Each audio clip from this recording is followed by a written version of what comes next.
Hi friends, இன்றைக்கி task முடிஞ்சிருச்சு friends. Lunch கட்டியாச்சு. என்ன லஞ்ச் செஞ்சுருக்கேன்னு பார்க்கலாம் வாங்க. சுட சுட சாதம் வடித்தாச்சு, ஆறட்டும்.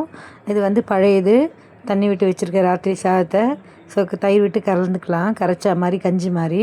இது வந்து பெங்களூர் கத்திரிக்காய் தோல் தொகையல். நேற்று பெங்களூர் கத்திரிக்காய் கூட்டு பண்ணியிருந்தேன் இல்லைங்களா, அந்த தோல் அப்படியே எடுத்து வச்சுருந்தேன். அந்த தோல் தொகையல் அது நம்ம சேனலில் போட்டிருக்கோம் நிறைய. இது வந்து காரக்குழம்பு, கத்திரிக்காய், உருளைக்கிழங்கு, மாங்காய் போட்ட காரக்குழம்பு. முருங்கைக்காய் இல்லை. இன்றைக்கி சமையலில் ஒன்று மிஸ்ஸிங். அது என்னன்னு சொல்லிட்டு வீடியோவோட எண்டில் சொல்கிறேன், என்னன்னு பாருங்கள். இது வந்து கேரட், பீன்ஸு, தேங்காய் துருவி போட்டு ஒரு பொரியல்.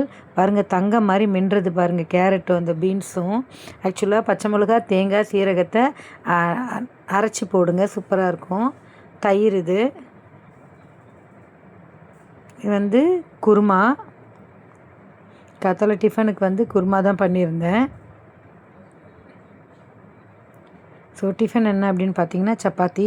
ஸோ மாவு வந்து உருண்டை பிடிச்சி வச்சுருக்கேன். பசங்களுக்கு வந்து சப்பாத்தி சூடாக போட்டு கொடுத்துடலான்ட்டு. இன்றைக்கி சமையலில் எது மிஸ்ஸிங் தெரியுமா? கொத்தமல்லி கருவேப்பிலை தான் ஃப்ரெண்ட்ஸ். ஸோ இதுதான் இன்றைக்கி நம்ம வீட்டில் செஞ்சது.